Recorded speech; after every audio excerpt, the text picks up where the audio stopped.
Hello, my name's Tom Price, and you are listening to and watching the Sirens of Audio.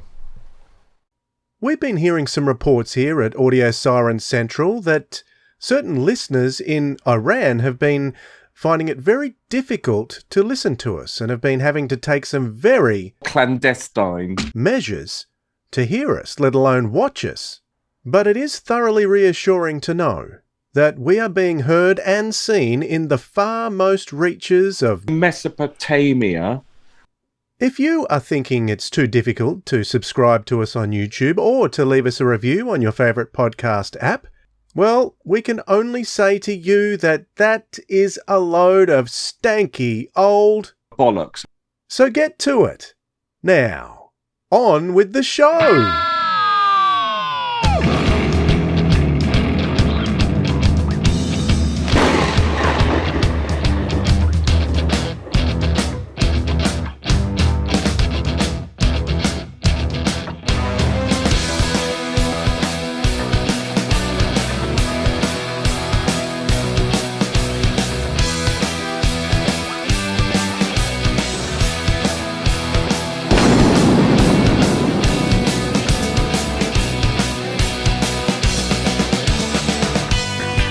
G'day audiophiles, you're listening to the Sirens of Audio. You're watching us too if you're watching via YouTube.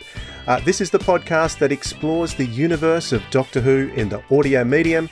My name's Dwayne. And my name is Philip. G'day Dwayne, g'day audiophiles. Philip, how's it going? It is going great. I had an early arrival in my post this week. Really? What did you get? I got the Season 17 Blu-ray. Oh, how exciting. I don't think it was officially released until today, the day of recording, so I got it a couple of days ago. You scored. And on the subject of audio, I absolutely adore what they have done with Destiny of the Daleks because they've merged the soundtrack, Dudley Simpson's music, incidental music. They merged it with Tristram Carey's music from the original Dalek story in 1963-64. So that sounds really cool the way they've done it. It's not over the top, it just occasionally comes out in little stings. And it's just, I love it. Absolutely love it. You're missing out. You're missing out, Philip. I know, maybe I should buy myself a Blu-ray player. But the subject of our discussion today will be an interview with Nigel Fairs. So he's very heavily involved in composition as well and music, so it's going to be exciting to have a little chat with him later on in the episode about that. But first of all, Philip, do you know what? No, what's coming? I see a rabbit hole. Here we go.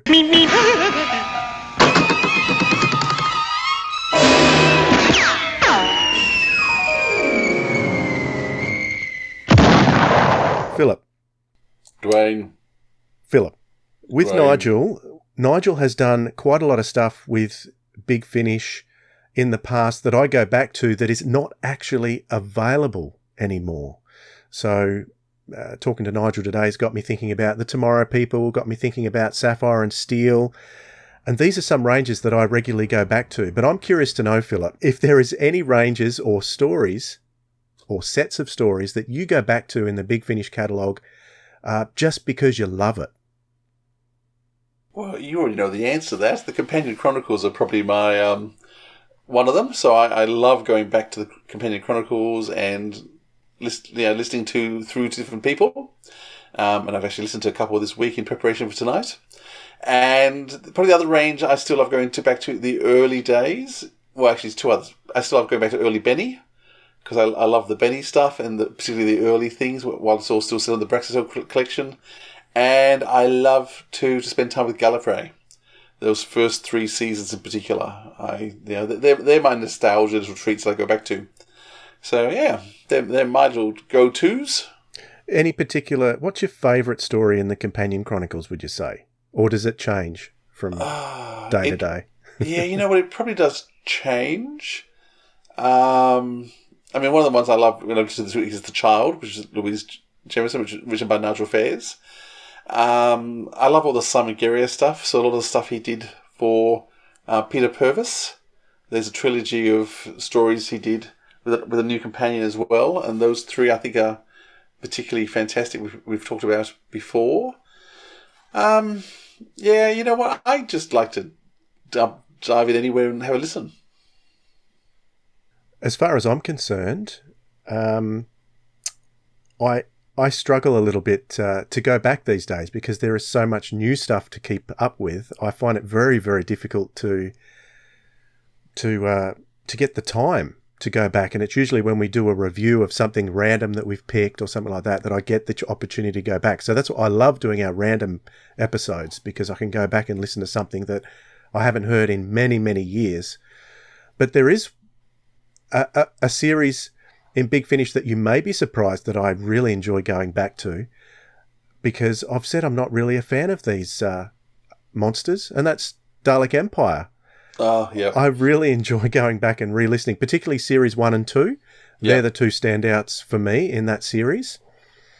I can't even remember if I've completely listened through Series 4, but I certainly have heard it probably once, but I never go back to it. I always go back to Series 1 and 2. Yeah. I think with Gareth Thomas has a fantastic role in that series.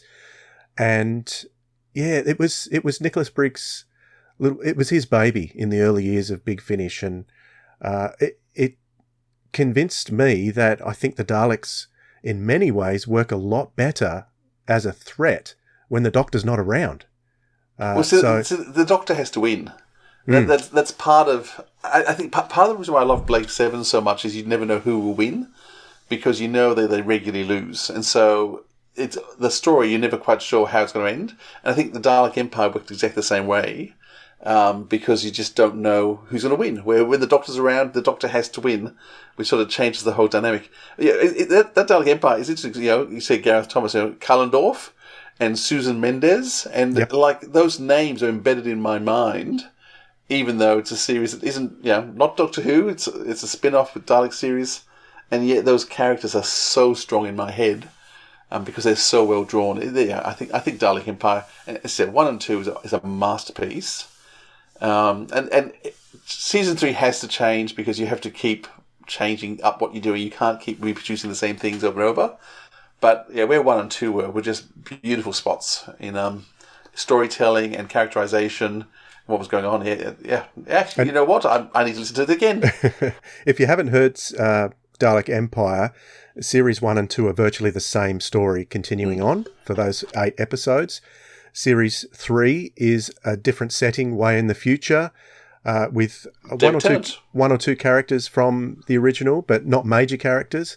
And yes, David Tennant's in it as well. William Gaunt was a big draw card for me because I love Orsini from Revelation of the Daleks. His voice is just made for audio. And Series 4 with Maureen O'Brien and Noel Clarke. So a different section of the Dalek Empire universe. So yeah, if you haven't heard the first 2 series, definitely go back and have a listen. I correct me if I'm wrong, but it may be one of the ones that's available on Spotify. It could be. And if it is, you go and have a listen, but it's extremely cheap to buy anyway now. So I was going to say, it's not expensive, really worth getting. Yeah, absolutely. All right, let's get out of this rabbit hole. What should we have a listen to as a lead-in for our chat with Nigel Fairs? Philip? Well, that's a good question. Why don't we choose one of the Companion Chronicles? Actually, pick the one I've just chosen, The Child. Okay, we'll have a listen to that, and we'll be back with Nigel Fairs in just a moment. Coming soon from Big Finish Productions. Doctor Who, The Companion Chronicles, The Child. I am reborn. The circle of life begins again. As a newborn child, I have all the wisdom of an old soul, and I have so many stories left to tell. And as she stepped out into the snow, the warrior girl cried out. Not because she was frightened. The warrior girl was never frightened of anything. She cried out because she'd never seen snow before. Ah, is this it, Doctor? Is this the map of life?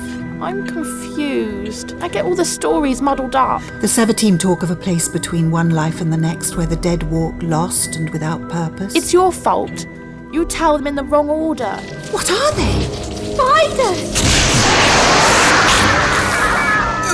Giddy up! Look out! story should have a beginning, a middle, and an end. That's what Papa says. Can you hear me, glass woman? Together we shall vanquish all your guards. Release the doctor to us now, and we shall spare you. If you do not, then we shall kill you as we killed your creatures. What is that noise? Doctor, Stop it. whose voice is that? What does she mean? Shush! I'm not sure I want to tell this story anymore. Well, she's handy with a knife, that one. Subscribers get more at bigfinish.com. So, Nigel Fairs has done it all. Actor, director, writer, composer, sound designer.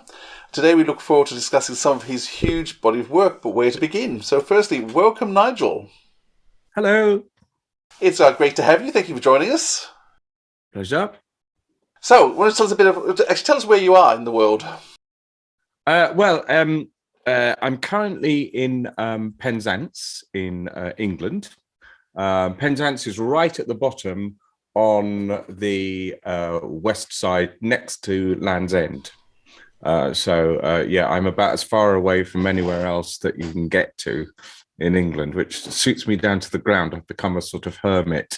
I live in the attic space of a really old house, which has been rattling around during the recent storms and everything. But it just suits me down to the ground. And I spend most of my days walking along the cliffs and just looking at the sea and doing the odd bit of work, but not much. It's a beautiful part of the world. Really is, yeah. Now, we want Key to talk about a huge part of your career, and you've done so much different stuff for different people. Firstly, just in terms of just a bit about you growing up and in terms of how you decided to become an actor, because I think, firstly, you call yourself an actor? Yeah, I'm an actor who does other stuff, really, basically. I started all the writing and business like that so I could give myself work between jobs. That was the whole idea. Yeah. And I've sort of done that for years and years and years now. So at what point did you know you wanted to be an actor? When I was about 5, I think, something like that. My grandmother encouraged me to do little plays in her lounge, which had a sort of curtain thing halfway across. So we actually pulled the curtains across, and me and my teddy appeared in, I think my first play was called The Green Ghost. And I've got an audio recording of it, actually, me, little 5-year-old, saying, "The Green Ghost." So that was my first experience. But then I went on to it, and I was lucky enough to have a series of teachers who really encouraged that side of my personality. So yeah, thanks to them. Where were you growing up then? Where were you living? In the south of England, near Brighton. There's a little village which is just across the downs from the Brighton called Hassocks, and I spent most of my childhood there. Yeah. So were you joining theatrical groups at that age or doing stuff for school? How were you starting your craft? Eventually, in my early teens, I joined a youth theatre group that met every Saturday in the local theatre and run by a ferocious but brilliant woman called Renee, who's just died very recently, very old and just brilliant. You know, she had a brilliant life. She would actually treat us as if we were all at drama school, and give us it wasn't a babysitting service as drama workshops so often are. You know, the parents getting the kids off to run around and play games. Oh no, we did really important stuff as far as acting goes, intercostal diaphragmatic breathing and how to project and how to dance, although I could never do that, and singing and all sorts of stuff. We were teenagers, but we were treated like professionals. So she was brilliant. I owe a lot to her. Yeah. And after you left school, you went on to study drama? Yeah. I went to a college, same college. Do you know Mark Gatiss? Yes. Well, of course you do. The Doctor Who connection. Of course you know Mark Gatiss. We went to the same college, although I went just a little bit before him, Bretton Hall, which is in Yorkshire, and that's where he met the League of Gentlemen, where they all got together. So yes, we whenever we meet, we have a little sort of chat about the college and its downfalls, but also what it was in the middle of nowhere, in the middle of Yorkshire. Had a couple of beautiful lakes. It was in a mansion house. I lived in the mansion house, which was just amazing. But because we were so isolated, we had all these things to play with. So between lessons, we would just be putting our own plays on and writing stuff and performing stuff and everything on our own. So I think that's what created the League of Gentlemen. And that's also what led to my creative life, the fact that I have to keep on writing and producing and stuff between other jobs. Yeah. They had quite a big stage career. I was looking through some of the things you've done. You've been on the West End in The Mousetrap in terms of works that lots of people would know. But you've also played a lot of great classics and some major roles in the different classics.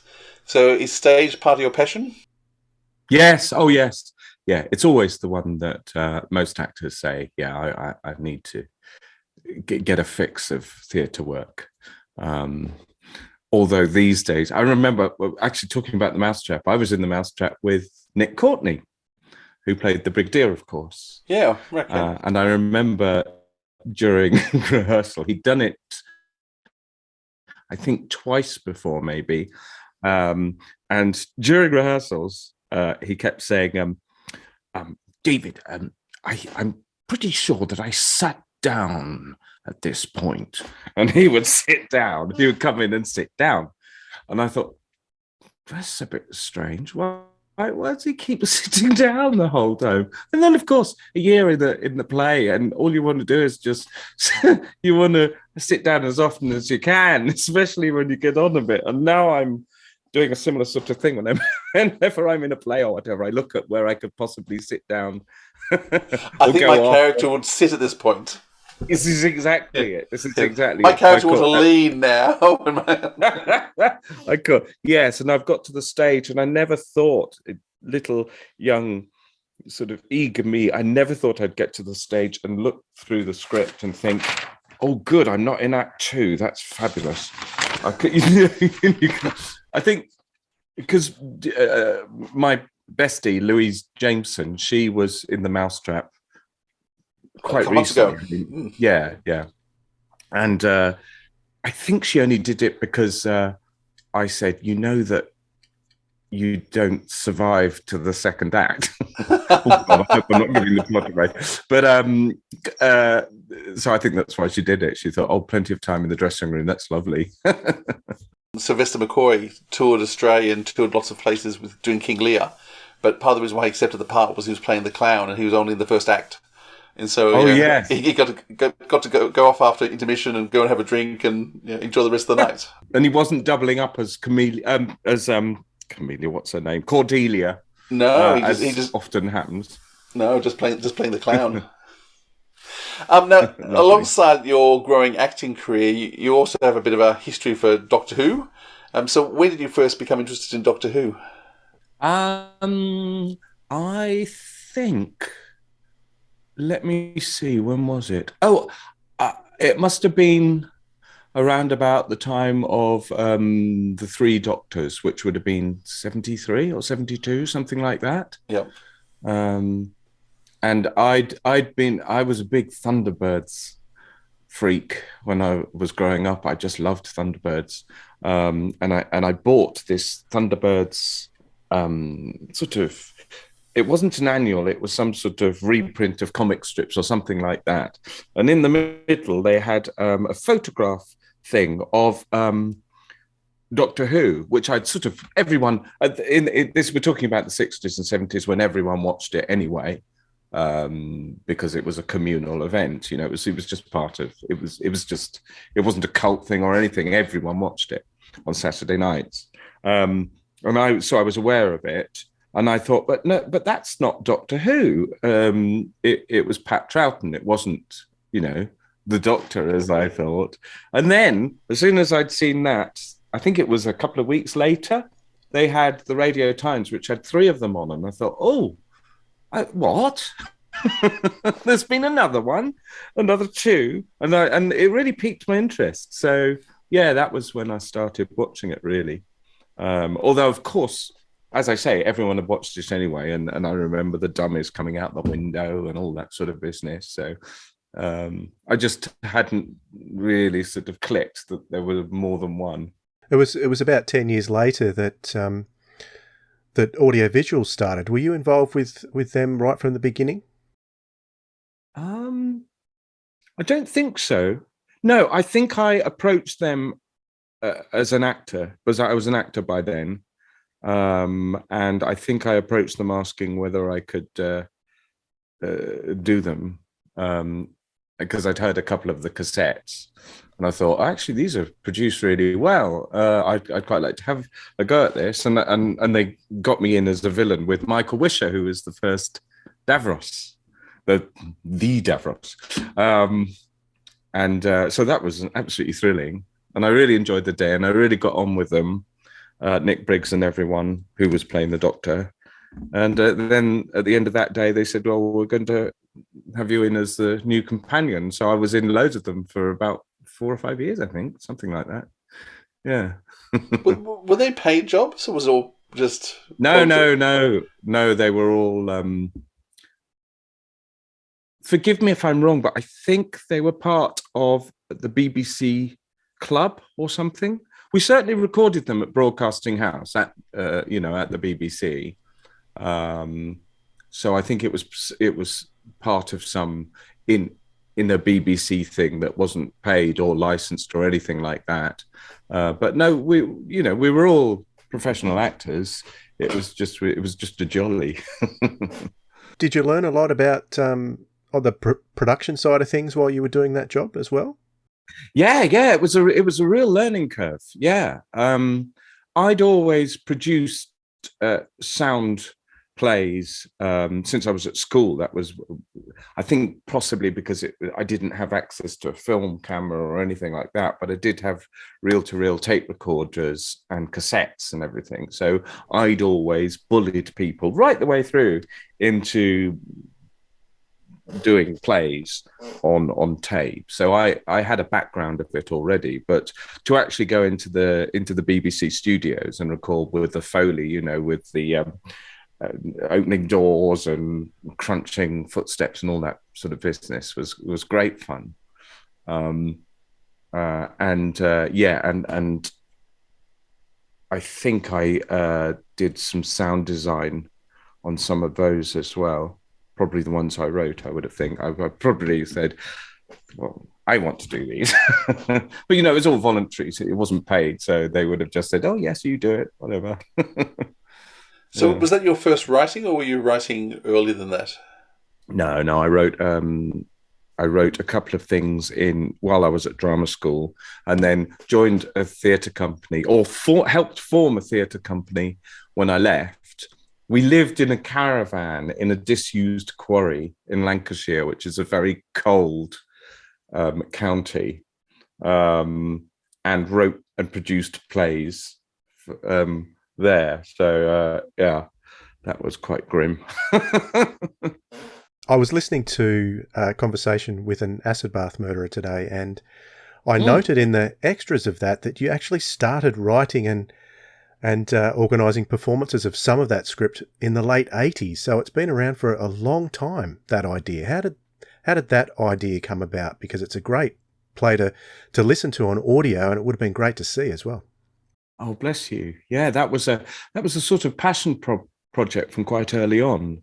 When I was teaching drama in a theatre in Sussex, one of the students came up to me with a book about John Haig, the acid bath murderer, and said, I think this would make a really good play. And I looked at her a little weird, thinking, I don't want to write a play about a murderer. But as soon as I started reading it, I was intrigued, because all the places that he lived in or took his victims from or murdered them in, I knew all these places. It was really strange. So then I got interested in his story and his background. He was brought up as one of the Plymouth Brethren, which is a sort of religious cult, and it did him quite some damage as a child. led him into this delusional state and everything. So, I wrote a short play based on that and did it with the teenagers at this theatre class. Hugely inappropriate, probably, but they absolutely loved it because, you know, teenagers love dark stuff, and they had a joyous time playing bits of body and murder victims and everything. And it wasn't until about 10 years later that I was approached by a theatre company saying, we want something that's relevant to Sussex. And I thought, oh, I could turn that into a play rather than into a sort of workshop piece. And wrote it. And Keith Drinkle, who the Doctor Who connection with Keith is that he was in Time Flight. Whenever I see him, I always joke that it's been voted the worst Doctor Who of all time. You know, I'm aware that it hasn't, but it's up there.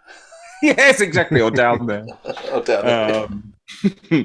But anyway, he played John Haig in the first theatrical version of it and was utterly brilliant.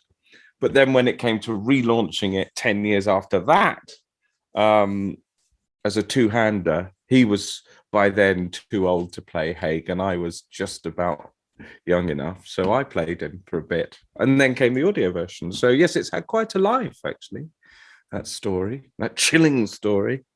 Coming soon from Big Finish Productions, Drama Showcase. In conversation with an acid bath murderer. Evening, Mr. Haig. That was quick. I must say I'm extremely grateful. Plastic fingernails, Mr. Haig. They're all the rage, you know. All I'm saying, Archie, is that I don't trust him. Don't trust John. Never had such nonsense in my life. And if it's a question of money, I do have a little tucked away for a rainy day. I love you. I loved you from the moment I first saw you. Really, Rose? Arnold said when you meet a man like that, you should run for the hills. Man is but a pawn in the hands of a supreme being, bound hand and foot to destiny, preordained and inevitable. If you could just pick up Archie's things for me, Rose. They're over there on the workbench. I just have to see to one thing. The writing on the wall cannot be erased, cannot be altered. If killer has been written against my name, then I am powerless to change it. You don't really want to hear any of that, do you? Admit it. The one thing you do want to know, the one thing that horrifies and fascinates each and every one of you, is how exactly did he do it? How did he kill them? Acrid fumes smother the air.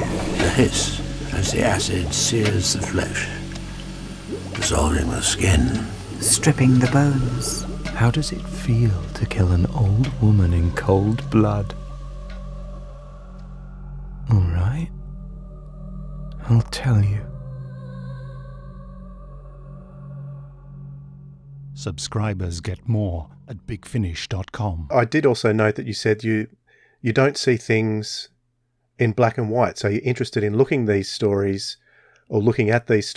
and trying to get an understanding of where they're coming from. I guess being a should I call myself a fan of true crime?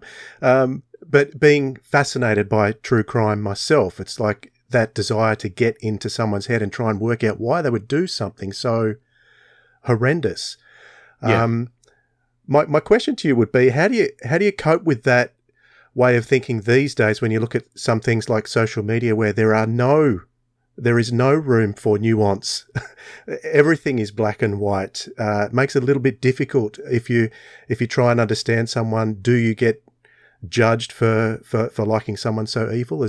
How do you cope with that these days?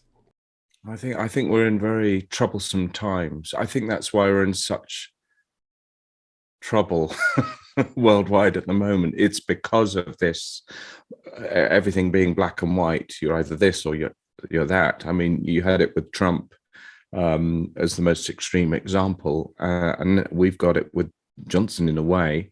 In that, without an understanding of the complexities of the human psyche, you if you just attach yourself to one view of good and evil or whatever, you're going to end up, there's going to be judgment, there's going to be war. It's a very dangerous route to go down, but that wasn't the question. The question was, what was the question?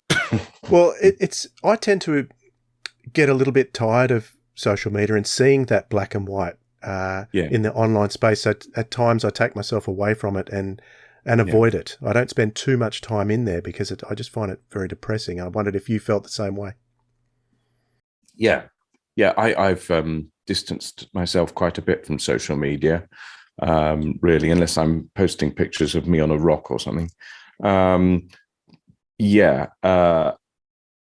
As I say, I think it's a dangerous game to play, because you start if you're constantly surrounded by these certainties, this black and white view of the world, you're going to be more and more entrenched in your beliefs. You're not going to be open to understanding why things happen, which is the whole point of being here, isn't it? Certainly, it's the whole point of my profession, is to explore what it means to be human and encourage thought about that and everything, which was what always draws me to villainous roles as an actor. It's because you think, if you're going to play that person, you've got to actually understand how they got there. They weren't just born a villain. They were born innocent, and then whatever they came across in life, whatever belief system or whatever, gradually led them to the point, often of desperation or some damaged point, where they will commit a crime or whatever. I worked quite a lot in prisons when I was in my 20s or 30s as an actor, working with prisoners, always lifers, actually. So they were all in for quite some horrendous crime that we didn't really talk much about. But almost without exception, I would say that was a moment of crisis in their life that would almost certainly not be repeated. So the fact that they were locked away for that one moment, it didn't seem right to me. So I was quite interested in exploring that as a concept. Sorry, I do blab on. I top absolute bollocks. That's okay. No, I'm fascinated because I've literally only just finished listening to it again a couple of hours ago. So, oh right, oh god, it's fascinating. The connections you have apart from the location of this fella. Was it your great grandfather who actually shackled him too? Yes. That's it. I'd completely forgotten about that. My great grandfather put the shackles on him in prison. And my grandfather hired him a car at some point, neither of which I knew when I was writing any versions of these plays. It was just the final time when my mother actually said, "Oh, you did realize that your grandfather hired him a car." And I'll tell you another creepy thing that happened. About a month or 3 weeks or whatever before I was due to play Haig, I fell off my bike. And I got a sort of scar, which I've still got, on my face, and I was on my forehead, and I was thinking, "Oh no, this is a disaster! I've got to play Haig in this tour. How will I be able to get makeup and stuff?" Because it at the time it looked awful. And then for a radio interview, I had to talk about a specific part of one of his trials. So I went back to the research and had a look, I think because it was at Lewis Crown Court or something like that. There was a description of him, and the court description, and it says he has a scar on his right eyebrow. And I thought, this is spooky. So as well, that's as very all creepy. It's really creepy. Yeah. So that was one step too far, I think. So about 23 years ago, Big Finish started, and you appeared in 2 of their opening productions, acting in two of the Benny Summerfields, their first range of stuff to go out. So how did you get involved with Big Finish? Oh, well, but it was the same group of people that had done the audio visuals years before, so I just knew them. And I think Gary Russell probably got me along to one. The first one I did, I think, for Big Finish, I think Liz Sladen was in it. Yes, she was. Walk to Babylon. That's it. One of the Benny ones. And that would have been the first time I met Lisa, who, of course, I've worked with many times since. And I'm working with this week, in fact. So that was amazing to work with Liz Sladen, because no matter how big or little a fan you are, Sarah. Yeah. And so that was a thrill. And there she was. And we were doing the crowd scenes together and being silly, and it was lovely. Yeah. So you started a number of different productions along the way, different things, and then you wrote your first story, which I think, if I'm right, was the companion chronicle, The Bluetooth. Was that your first piece of writing for Big Finish, or were you already involved in some of the early stuff? I think it was Tomorrow People, wasn't it? Or Sapphire and Steel? Yeah. Or both at the same time? Tomorrow People came first, and I more or less bullied Jason Hay-Gellery into letting me write and then ultimately produce those. We were at a convention in LA in a jacuzzi, and I said, "You're not getting out of here until I've got... I can either be in or write or have something to do with the Tomorrow People." So poor wrinkled Jason eventually gave in to my demands, and I ended up writing some of those. And in fact, do you know the Tomorrow People at all? Very well. Very well. Why did you want that job so badly? Yeah. Because it was when I was growing up, there were Thunderbirds, Doctor Who, and the Tomorrow People, and those were my 3 sort of childhood passions, as it were. I think, looking back now at the original Tomorrow People, I think they're a bit creaky and the scripts are lacking a bit, but the central premise is so strong and so clever, and just about teenagers being special, which every teenager wants to believe. I think that it was just wonderful. In fact, one of the high points of my creative life was when I went to a Tomorrow People convention. I met Roger Price, who wrote and produced all the original TV ones. And I just said to him, "Look, your idea was just wonderful, and it was such an honor to sort of carry on the story, albeit in audio form and everything." And he said to me, "Yeah, you did it much better than I did." So he was listening to them then? Obviously. Yeah. I had no idea.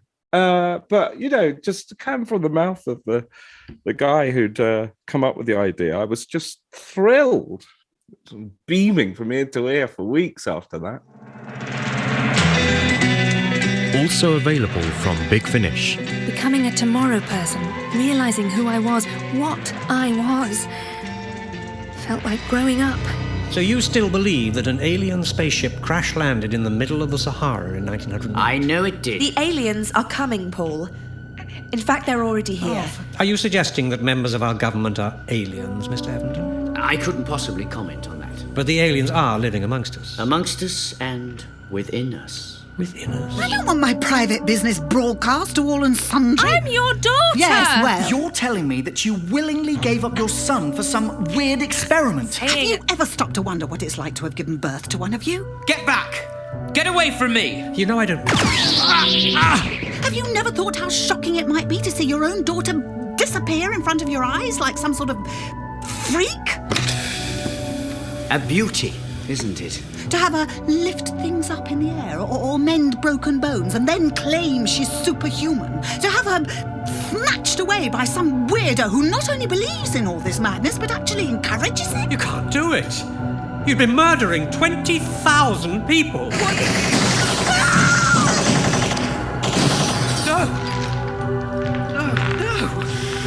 Oh my God! They're all dead. There's nothing I can do. No! You never lost me. You drove me away. You want to help? No!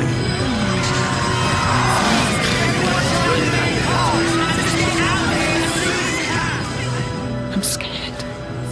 Don't leave me. The Tomorrow People, saying goodbye. I'm not a kid anymore, Eleanor. There's no need to protect me. Whatever it is, I can cope. Life goes on. Does it?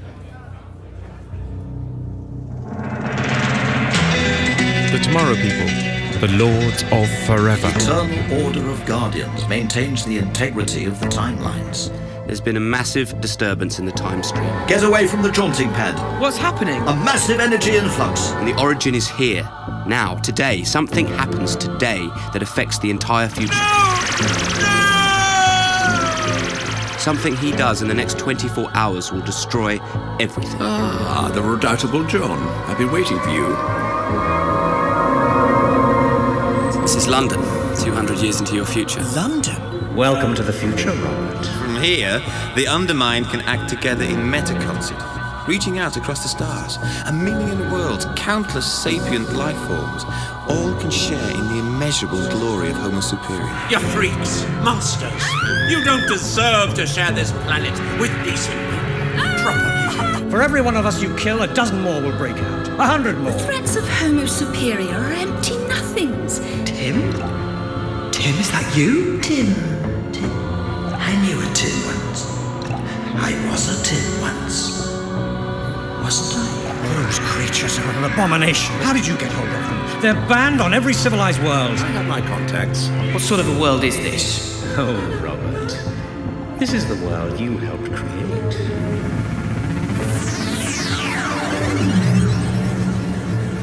Can't be.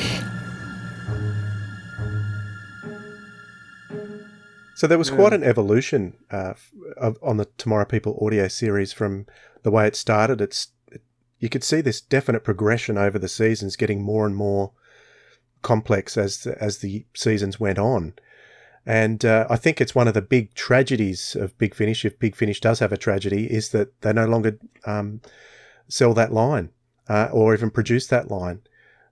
We know of the fabled Series 6 that was never released, and I just wish that could come out at some point, but don't think that's going to happen in a hurry. But a similar tragedy that you worked on was Sapphire and Steel. Similar thing too. How did you get that gig? I think it was a similar sort of thing to the Tomorrow People, only not in a jacuzzi. I think I was producing the Tomorrow People with Jason. We were co-producing at that point.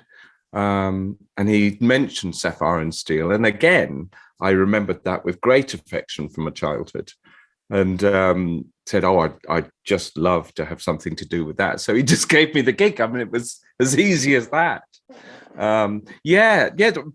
Both series, yes, were cut off before I'd finished with them. And both I had story arcs going that were, worked out in quite some detail and never got to fruition, which was very frustrating.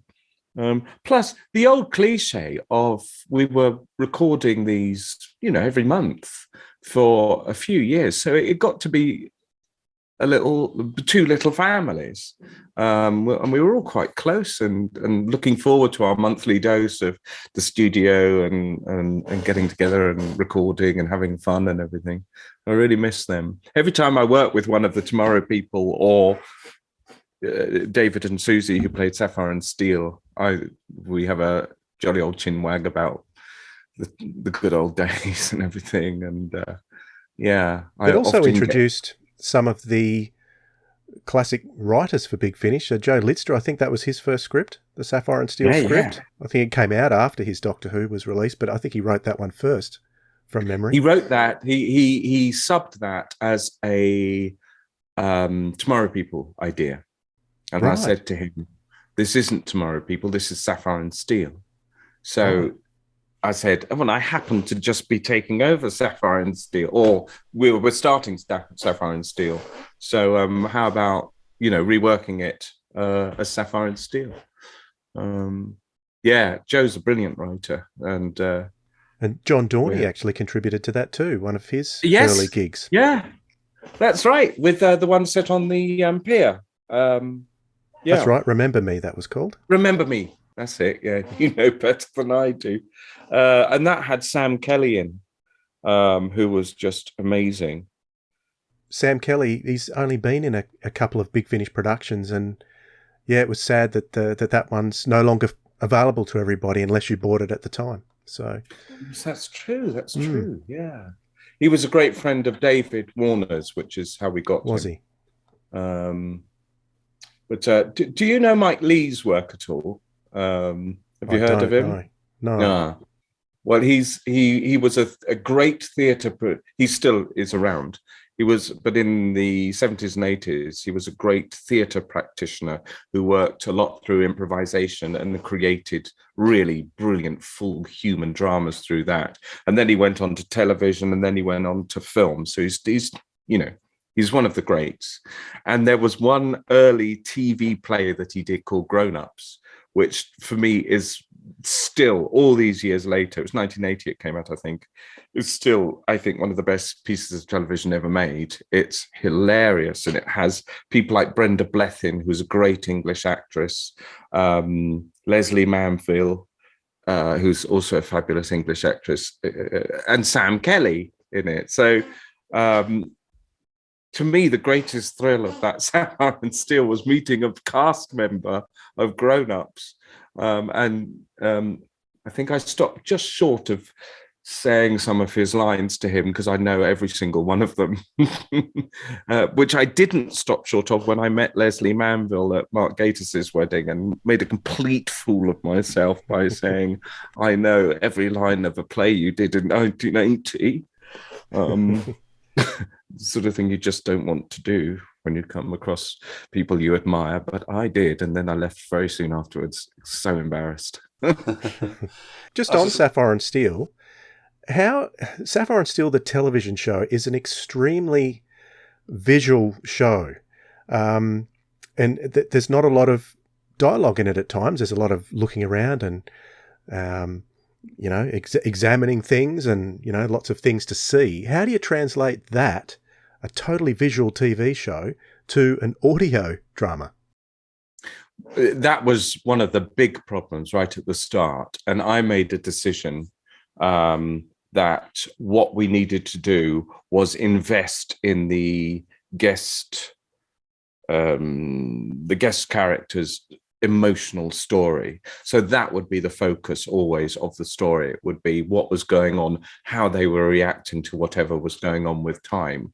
So you'd have almost, I mean, because when you're exploring emotions, you are exploring something that is very physical and almost visual, because, if you hear someone crying, you are imagining them crying. So there is a visual stimulus that comes with an emotional story arc, if you get my meaning. So that was very much the focus. Yeah, I want to know what the supporting characters are going through, how this strange thing is affecting them, and also how Sapphire and Steel are manipulating their emotional story to cure the time eddy or whatever it is, is going on. So yeah, that was the focus. And I think 9 times out of 10, it really worked that way. Coming soon from Big Finish. Sapphire and Steel have been assigned dead man walking.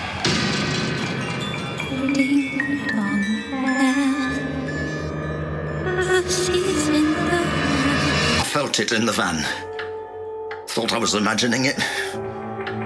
Maybe I was, but... What did you feel?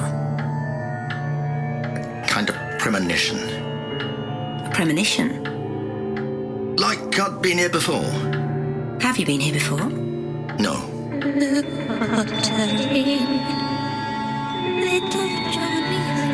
It's like I know this place. Even some of the people. It's been happening all day. It's like I know every room, every corridor, and him. I know him. Him? Jackson. I know his face. You met him before? I've never seen him before in my life.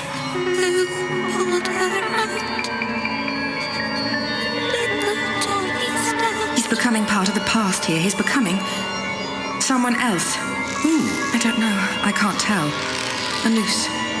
I can see. Silver, we have to get him back. They're going to hang him.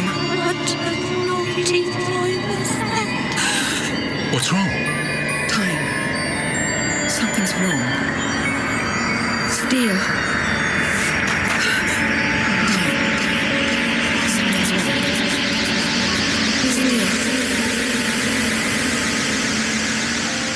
I didn't do it. I've changed the record. I'm not who you think I am, you know. All right, Hammond, out. It's time. Yes. Time for what? Who's that? A priest. He doesn't deserve a priest. He should rot in hell what he's done.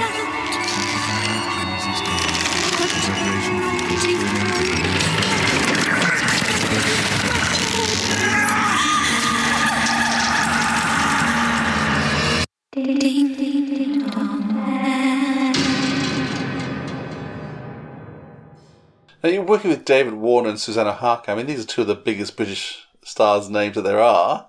I assume you got David through Lisa? No. I got them together. Seriously? That's how they met. Lisa told us that's how they met on Sapphire and Steel. So how did you manage to get such gigantic names as David Warner and Susanna Harker? That was Jason Hagellery. He's great at all the contacts and everything, and he'd worked with them both.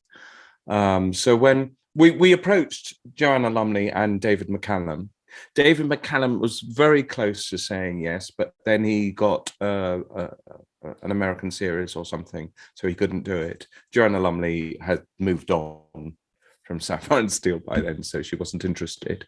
But so yeah, I think we. Jason said, well, I'm thinking of asking David Warner, and I was thinking, you're kidding. You know, once I'd realized who David Warner was, I thought he's not going to do this, and he did. And Susanna Harker is one of the loveliest people on the planet, so the pair of them, it was just a joy to work with them. Yeah, they were lovely. Yeah. Now, they're no longer for sale because of rights issues. That Big Finish lost the rights. Now, if they lose the rights to a show, does that mean that's something they can't sell, even stuff that's been produced in the past? Yeah. And I'm not entirely sure what happened with Sapphire and Steel, why the rights were taken away. I think the series initially got into trouble because there was a lot of illegal downloading going on at the time of Big Finish stuff, and so the numbers, the sales just weren't there, which was really extraordinary because we were getting emails. I think, were there emails then? I think there probably were. We were getting, you know, post or whatever saying how good it was, and yet no one was buying them. So it was really strange. And then it all came to light that all this illegal downloading was going on. So that scuppered the series basically. And then. But no, the Tomorrow People was about rights because they were going to make a new TV series or whatever. Yeah, which came and went very quickly. Yes, it did. Yeah. I've still got 3 stories that we recorded but never released. They're in fact, I can see them from here, which is so frustrating because, you know, a lot of work goes into these things, and.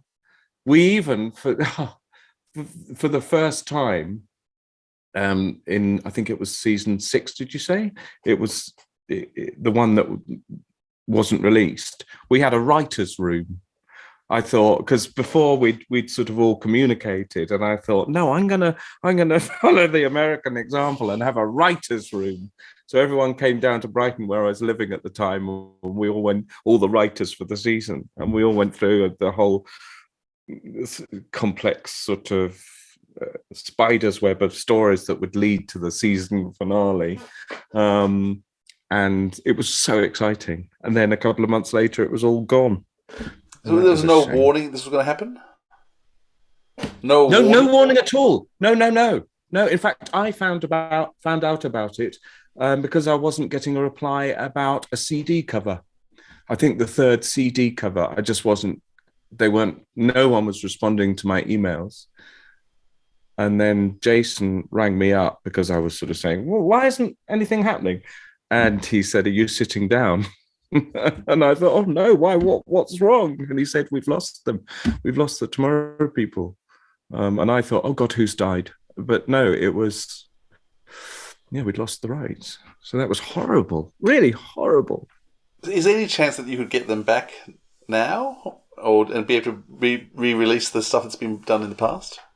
I mean, there's been talk of it over the years, but and I would be delighted. I'd love to. I've got all the scripts, and we've got those 3 that we recorded. I would love it. Although, oddly enough, a lot of the ideas from the 3 that we recorded turned up in Stephen Moffat's Doctor Who. Like we had this whole thing underneath Stonehenge, and I mean loads of ideas. It was just one every year. There'd be a thought. Well, we had that in Tomorrow People. I mean, and I'm not saying that Stephen Moffat raided the Tomorrow People secret box in my attic, but it was uncanny. It really was. It's extraordinary, isn't it? So everyone, if they came out now, they'd think, well, I pinched that from Stephen Moffat.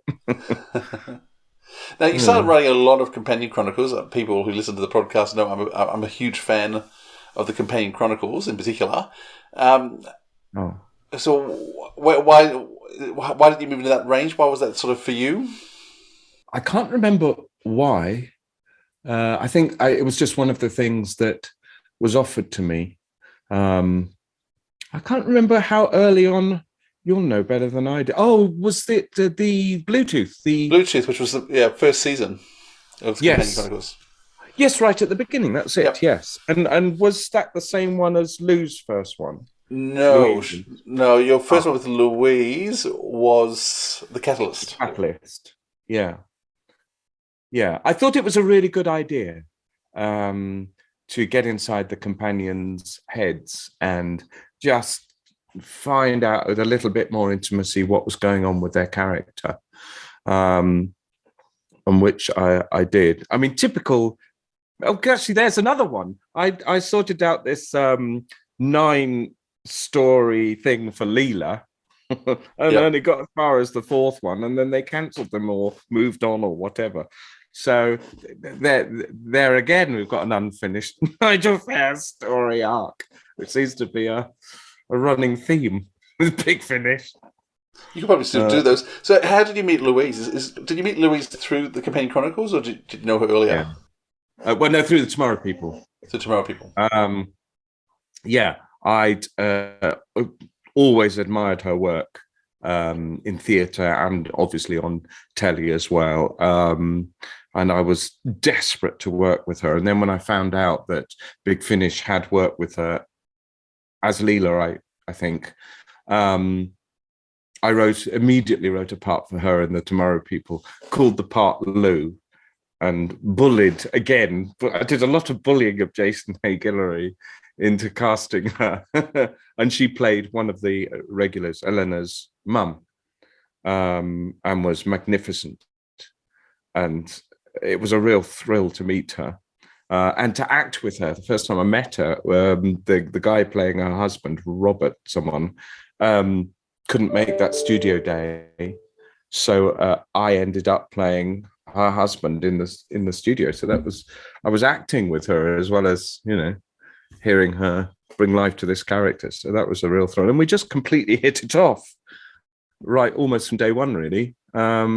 And now we sort of, besties. Louise says that no one writes for Leela better than you do in terms of capturing the voice and her rhythms. Do you know she says this? Does she? Yeah. She never said that to me. When we were speaking to her on the pod, she talks about it. Yeah, you're her favourite writer because you capture Leela's voice and her rhythms better than anyone else. I was going to ask, how do you do that? Do you know that you do it? I always write. I tell you, as a writer, I always write with actors in mind, whether they play the part or not. So, and I think that's quite important to have a voice in your mind when you're writing, so that each character's dialogue is different.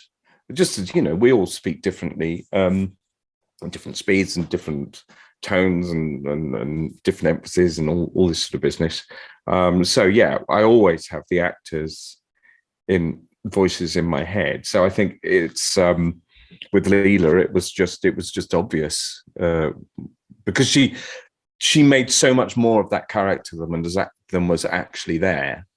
I mean, it was a clever, defined character, but she really filled in, as she does for every time she acts.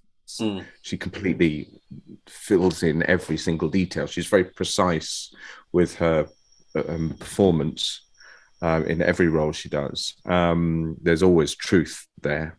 So yeah, I had her voice, but I'm thrilled that she says that about it. I didn't know that. I'm going to wind her up about that later. Now, also, I mean, Louise has kind of followed you now in terms of writing, and she's becoming a very strong writer in her own right when she gets time to do it, because she's just so busy.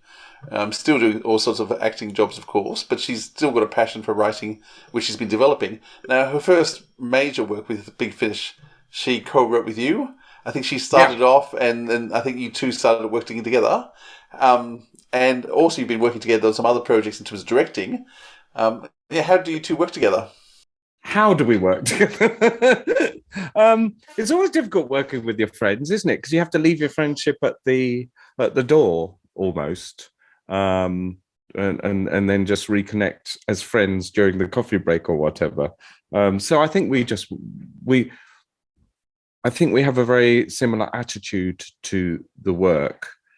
When it gets to being in a rehearsal room or in a studio, we're both almost obsessed with making it true, and that sort of rises above everything else. Is this a true person you're watching on stage? So whether I'm directing her or she's directing me, or we're working as actors together, it's great when you've got two performers who have the same sort of approach. That's it. I don't really know, how do you work together? As often as possible. But is it hard writing with somebody else? I mean, most of your writing you've done by yourself. So how hard is it to write with someone else? That was an interesting process. We went away to a spa resort in the middle of a forest to plan the story arc of it was Doctor Who, wasn't it? Yes, it was. To plan that, and then we divided that into strands that we would each write. So that was quite easy, in that we'd really sorted everything out beforehand. But when we've written other stuff, it's been less easy because we've been less organized, I guess. And even if we have been organized, she'll say, I got a bit carried away with this. I got into scene 17, and whereas I was supposed to stop at scene 14, and I was like, well, I've written scene 15 now, and we get into quite a mess sometimes. But out of that mess comes a huge amount of creativity, and there's always it's always interesting. I don't know about writing with other people. It's, for me, writing has always been quite a solitary thing.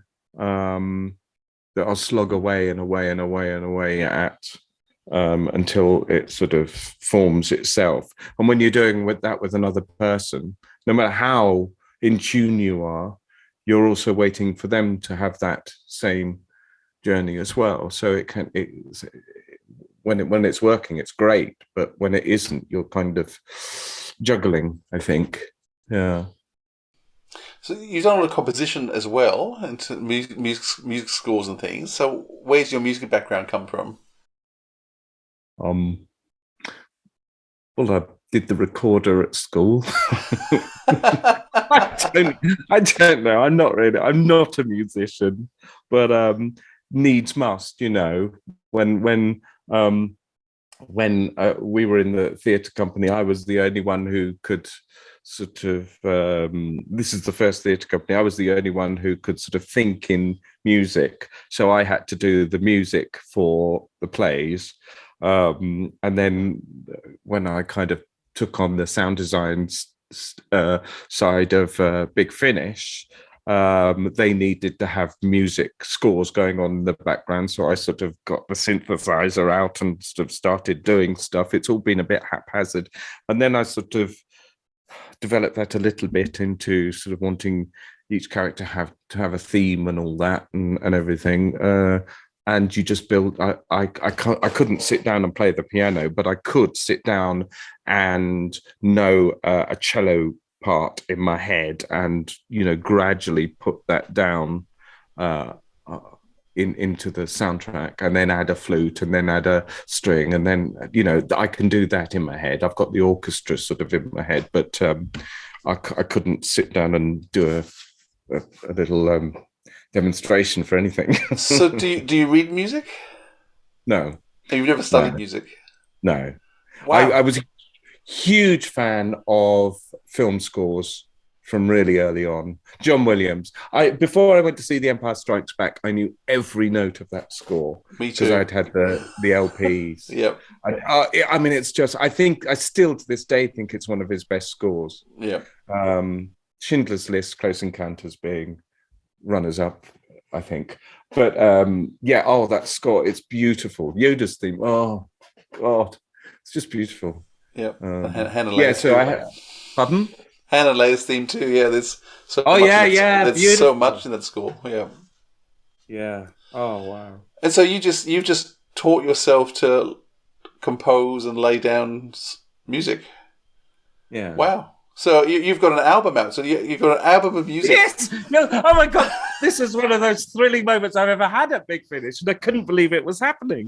I did this series called Dark Shadows, and again, it needed music, so I kind of fussed around and did it.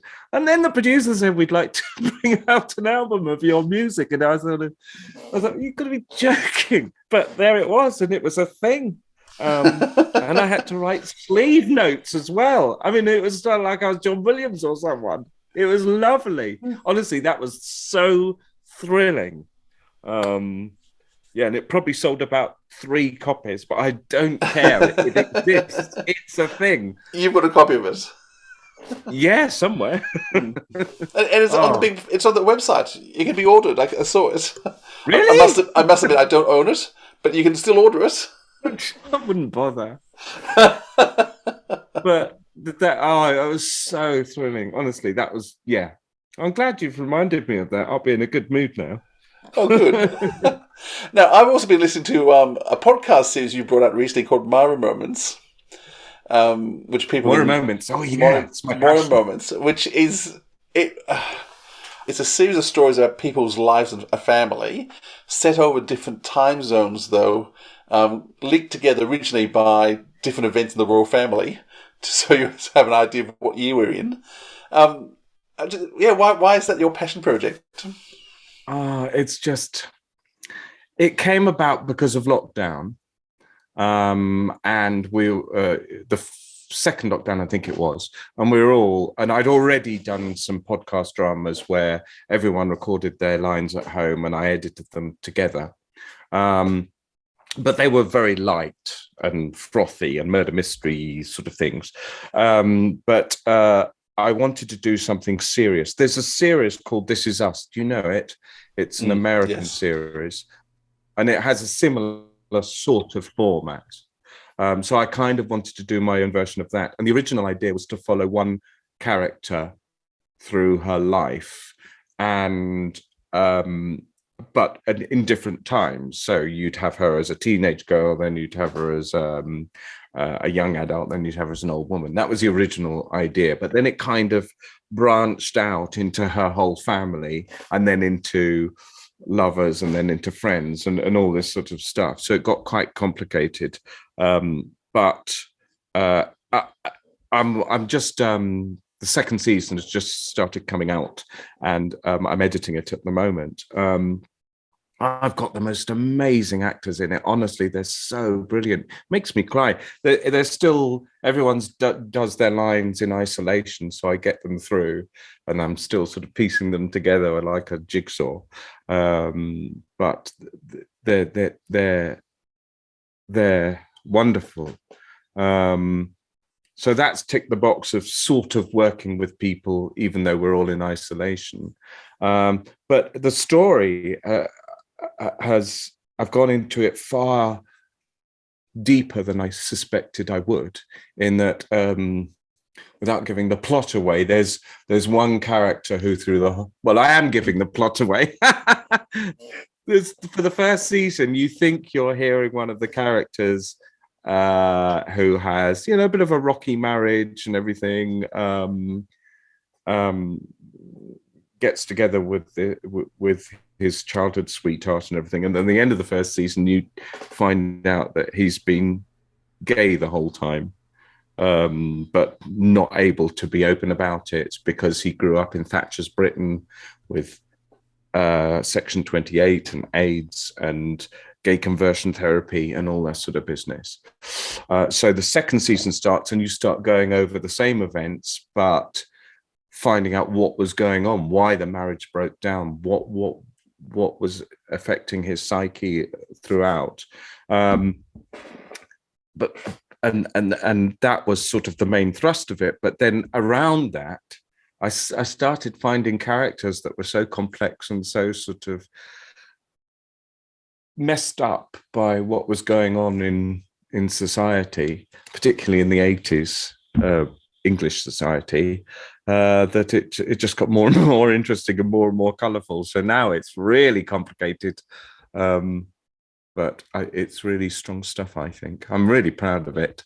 I found the first season so engaging that... Oh, bless you. You have to work hard a bit in terms of where we now, which character we, where we move to, because it's not linear. But in terms of if you've got audience members prepared to put a bit of work in, there's some great twists and shocks, and some of the endings and some of your episodes were sort of great little cliffhangers, and it left me smiling constantly because things were happening. So anyone who's not listened to it, I highly recommend it. It's a really professionally produced. The acting, as you say, is superb. I didn't know all the actors, but I know a few of them, but even the other characters I didn't know. Just the way they're portraying the characters, as you said, it kept taking turns I wasn't expecting. As I think, obviously, as you discovered a love for certain characters, a character who was very minor suddenly becomes this huge blown up character with this major storyline, and it's classic. It's great audio drama. God bless you. We've talking Doctor Who. Matthew Waterhouse, who was Adric, he plays a part in it, and the one I've just edited, he loses his cat, and I wrote it the day after I had to have my cat put down. No. So as you can imagine, it's quite a sort of emotional monologue, and he does it beautifully. It's just, we were all sort of, because the thing was, we had Zoom read-throughs of all the episodes as a cast, which was just glorious. And that was a weekly pleasure, when I'd written an episode, we would all Zoom like this and read them. And we were all sort of like that when he was delivering that. So that's one highlight. Would it be absurd to say that I grieved longer and deeper for my dear Maggie than I did for Mother? I'm guessing it wouldn't, really.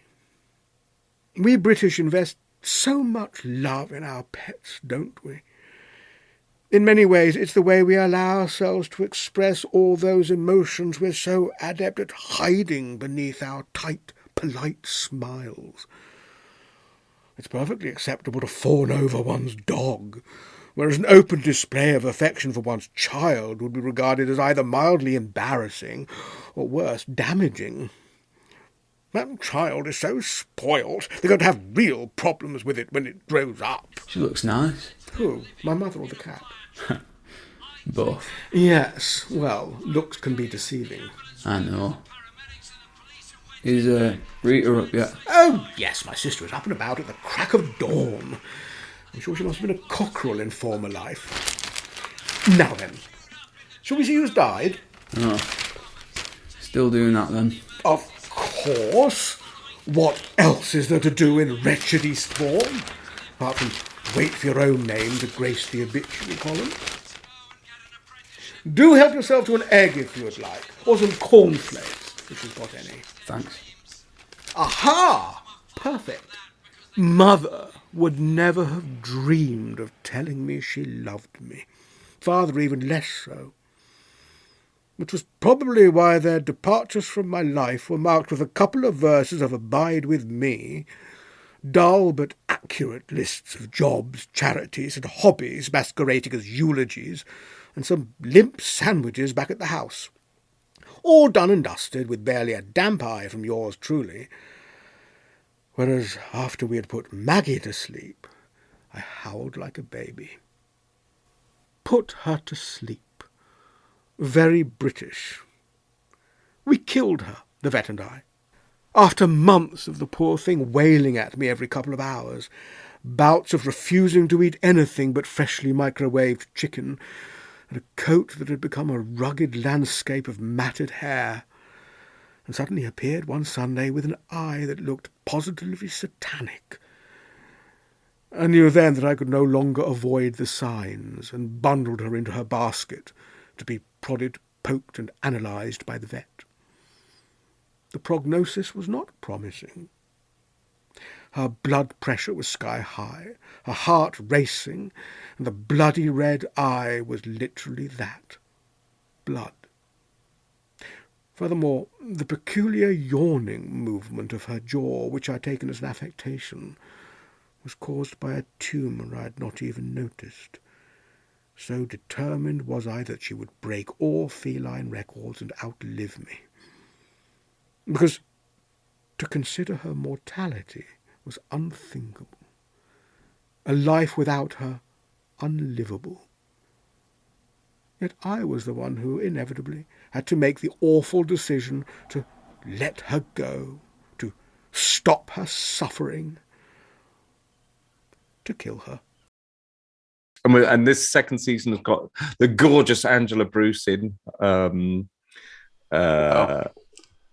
as Gran, and she's an adorable character.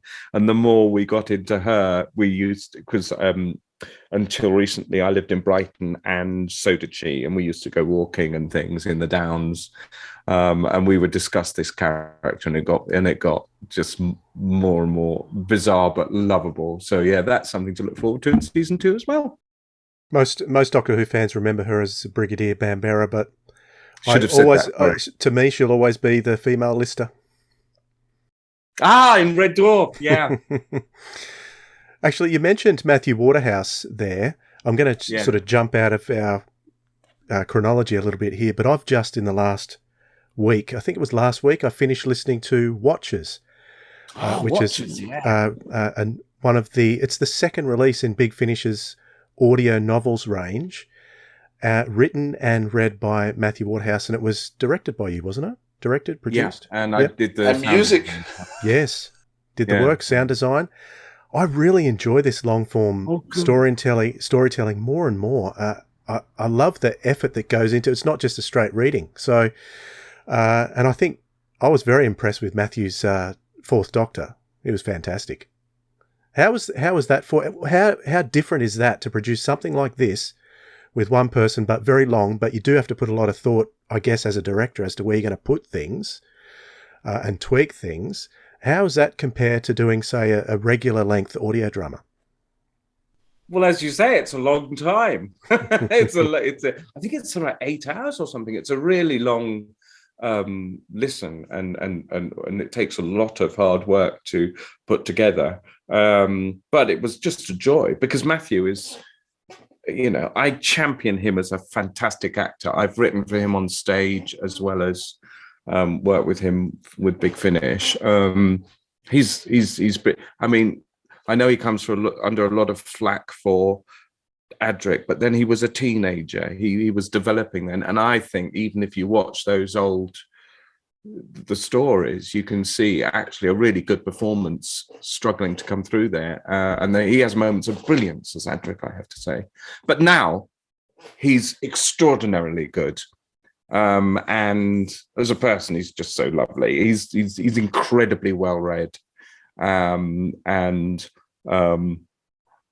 cultured, and just a brilliant person to go drinking with. But all this comes across in his writing, which is inspired by Henry James, and all sorts of literary things come into it.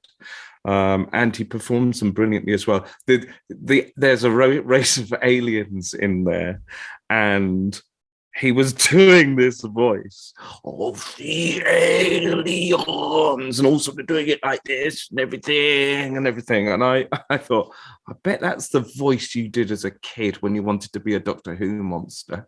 And then he really surprised me by having several people in that alien race, and they all had different voices. Even though they all had that sort of alien, there would be another one who came in like this, and another one that had that. And he's doing all these things everywhere. It's brilliant. He's so good. He's so good. From Big Finish Productions, Exterminate! Doctor Who, the audio novels, Watchers. This Dalek ship was smaller than most, some kind of experimental ship. Were these Daleks researchers like the Trollker? Probably. It was wise during dangerous early trials to put as few as possible into harm's way, even for the Daleks. The Daleks had long been obsessed with the conquest of time. They tried often. Maybe there were other Daleks here in the hulk of lost ships, earlier or later failures. Tharves stood in silence, fuming, and yet feeling for these eerie, gliding killers a sort of admiration. They certainly knew something about discipline. The universe could use more of this kind of discipline, leaders strong and unforgiving, the led learning respect. Under other circumstances, he could imagine working with them. He looked at the space where his gun arm had once been. They were the enemy, and he would show them no quarter. And when he got the chance to destroy them, in their final moments they would bitterly admire him, as he bitterly admired them now. They went some way round the circular corridor into the main control room. It was ovular and dotted with machinery. The 6 white Daleks encircled the 3 prisoners. The gold Dalek spoke. You are the one called the Doctor. Your faces are recorded in the memory of the Daleks. We do not forget. You have tried to interfere with our plans before.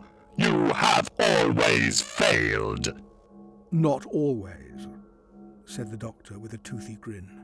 Our creator, Davros, knew of you. You tried to exterminate the Daleks. You failed. As always, you failed. We emerged stronger than ever. Now you will assist us. Must I? We will punish these creatures if you do not do as we instruct. Why not let them go? Why destroy them?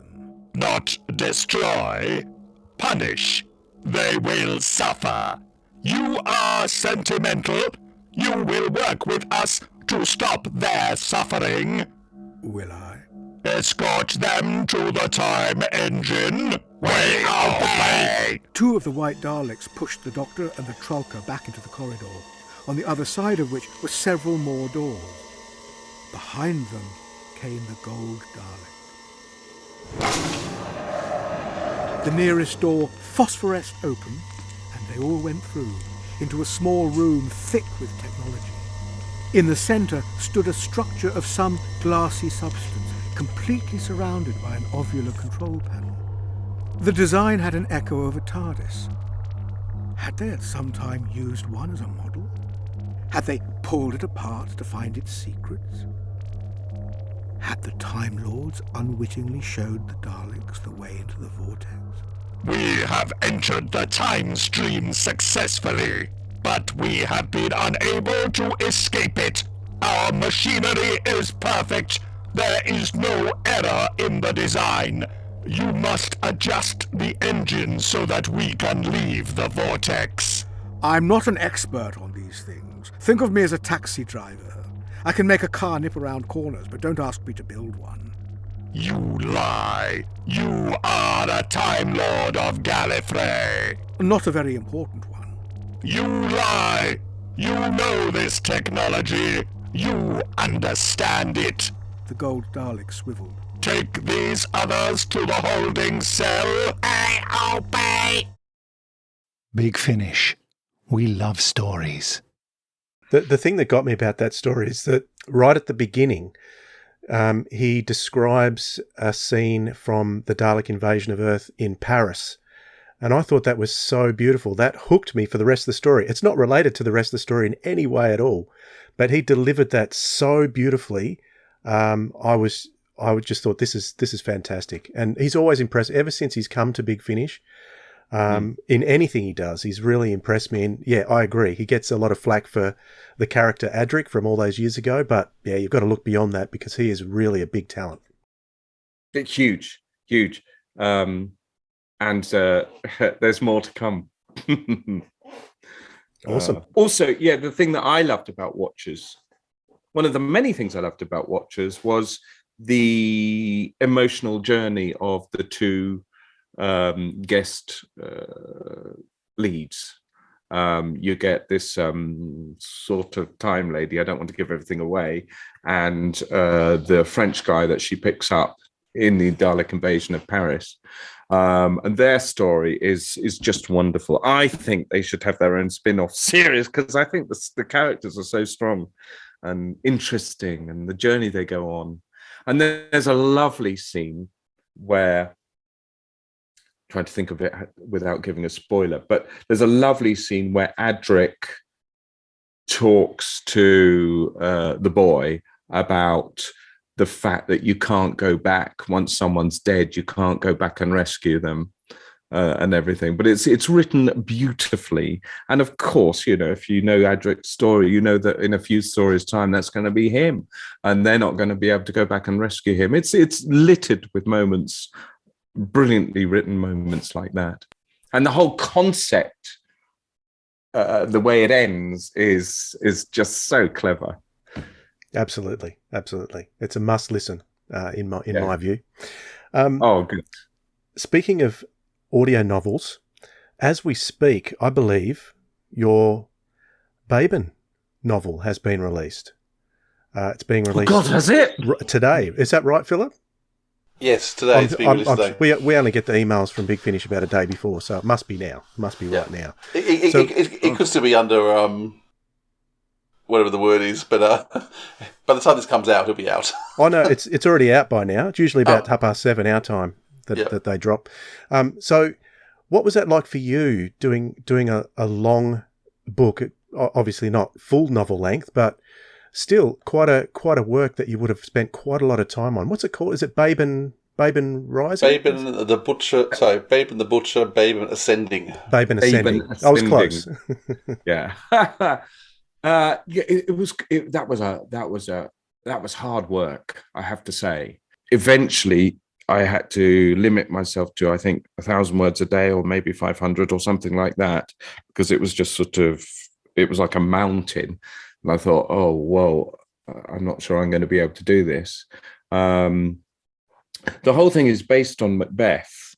It's the story of Macbeth, really, but I can't give any spoilers.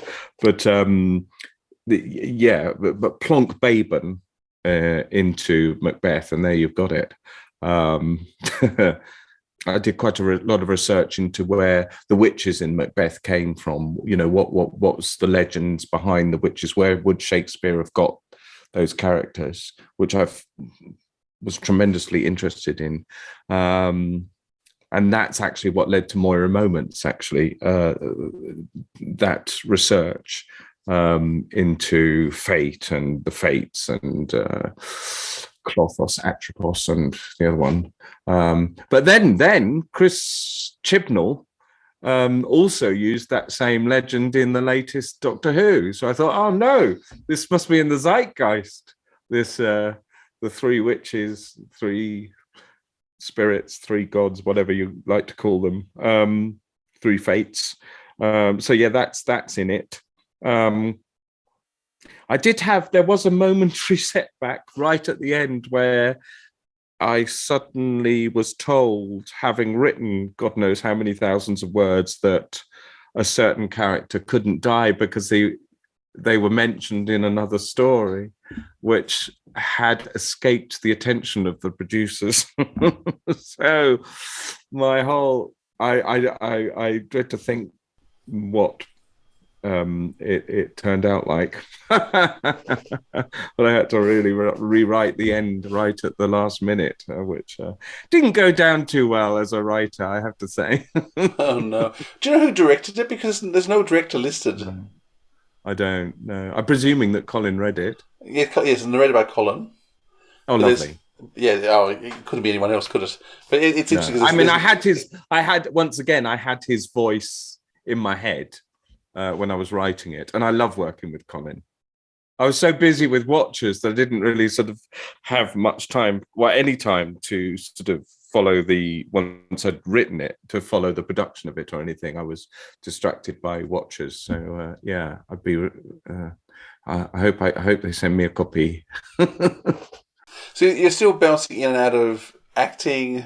You're going in and out of directing. I know you and Louise had to disappear to do some. She got some good job, and you had to step in and do some of her Blake 7. Yes, yes, that's right. Yes, directing there. Yes, that was remotely. Yeah. So, what are your hopes for next? What are you hoping to do? What's to come?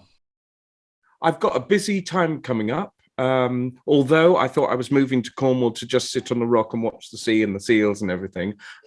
This Friday, I'm up in London at Big Finish working on a project, which is very close to my heart.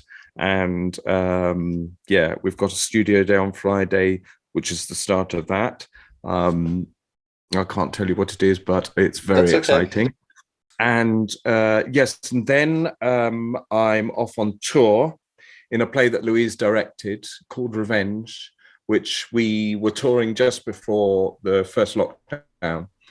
So this is the sort of latter half of the tour, but a bit later. Yeah. I play a corrupt Tory MP, of course, which is a fantastic Is it part. any such thing as a corrupt Tory MP? I find that very hard to believe. I think, is there anything as a non-corrupt Tory MP? But that is a brilliant part. I'm really looking forward to touring that. And then I've got a film in Cologne that we're filming in Cologne, and I play a father who's I've brought back the spirit of Nick Courtney. I think I would lie down in this scene. I spend a lot of all of my scenes apart from one in bed, in a hospital bed in Cologne, with my son coming, my estranged son coming and trying to reconnect with me as I'm dying. It sounds very glum, but actually there are light bits to it. And the actor playing my son is magnificent. He's a fantastic actor called Yanis. So I'm really looking forward to that. And then I hope to be sitting on a rock and looking at the sea and the seals. Yeah, I don't think that's going to be happening for a while yet. I think you've got too much coming up still. Yeah, and there's another.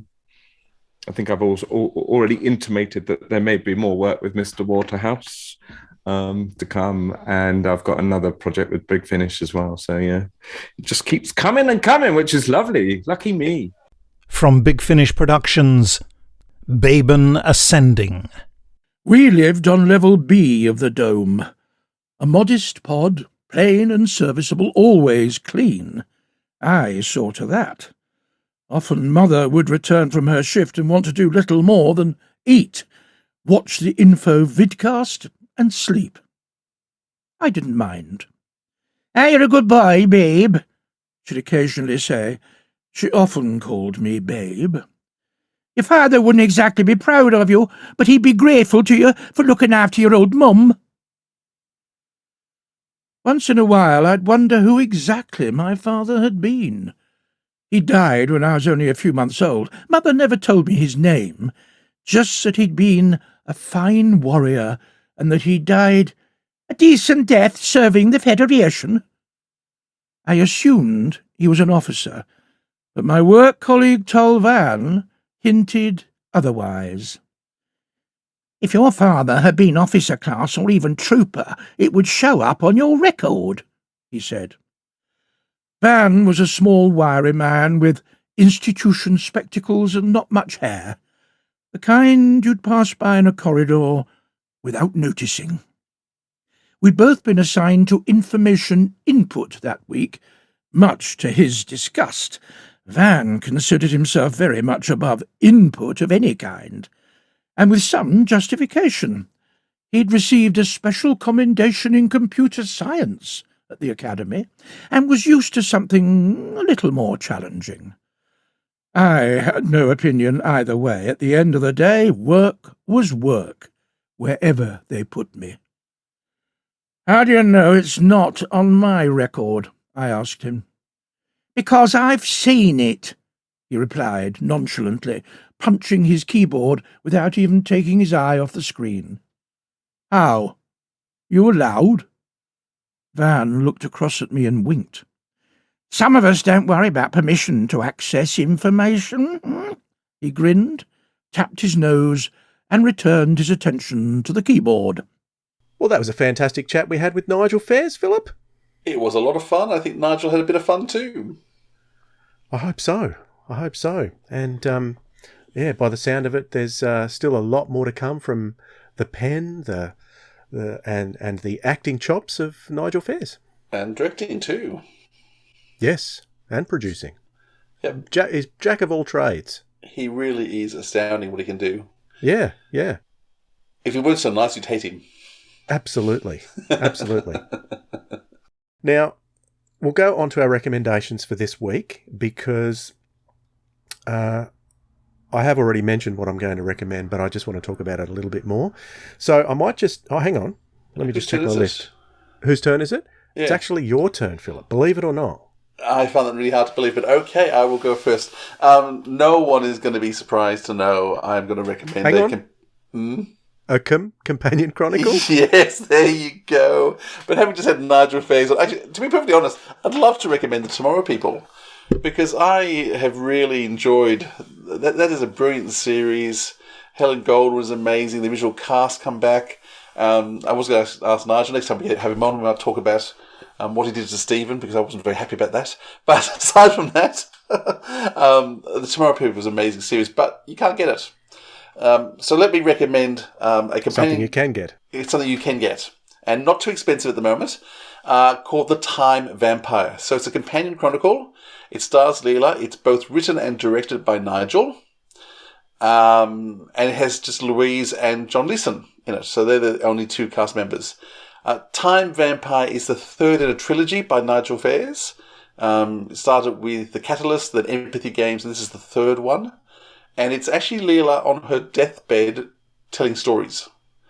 And so it's an old Leela telling stories about what happened in her youth. The story seems to have taken place just before Invasion of Time.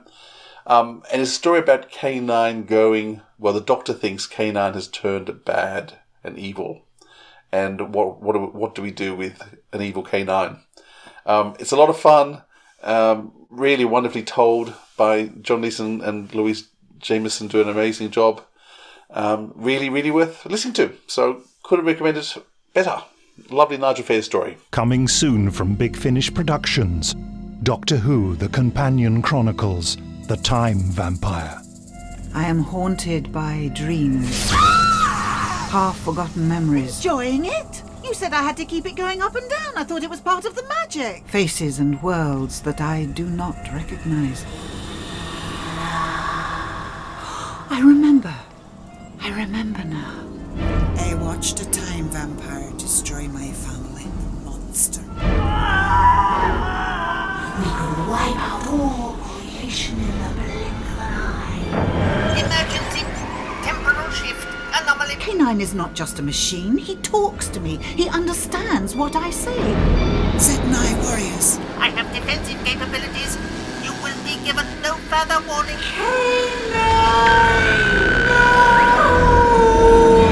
K9, you killed her. Affirmative. I have waited so long for this day. Oh, please let me die at last. Now, Dwayne, what about you? What are you going to recommend again for us? I'm going to reiterate the audio novels release written by Matthew Waterhouse, read by Matthew Waterhouse, Watchers.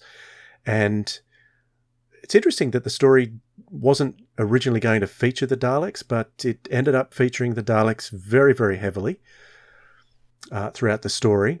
And being called Watchers, and if you're a Doctor Who fan, like I'm sure we all are Doctor Who fans, being set with the Fourth Doctor and Adric before the events of Logopolis, you're going to be thinking, well, how does the term Watchers, or how do the people Watchers fit into this story? And as it went in a direction that I did not expect, a satisfying direction, but it was totally unexpected. I was waiting for these white-clad ghost-like figures to appear throughout the story, but what I got instead was something totally unique, and that's what I like. I like being surprised.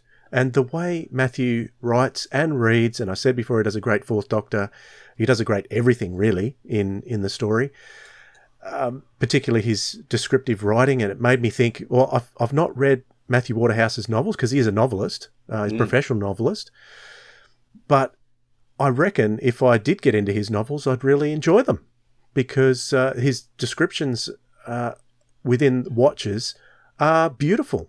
It's wonderful to listen to. So that's my recommendation. Doctor Who Watchers by Matthew Waterhouse. I will listen to that. I've been meaning to put it on for a while. I'm just finding the time to do it, but I'll make it a priority. Got to do it, Philip. I will do. That'll do us for this instalment of the Sirens of Audio. It's been great to talk to you, Philip. It's been great to talk to Nigel Fairs, and we'll catch you all next time. See you all. This has been the Sirens of Audio, episode 103, in conversation with an audio drama makerer, with our guest Nigel Fairs and your hosts Philip Edney and Dwayne Bunny. Theme music by the Jackpot Golden Boys.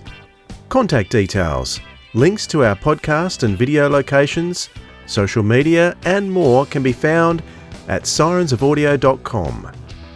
Send us some audio feedback via anchor.fm/sirensofaudio. Drop us a line at sirensofaudio@gmail.com.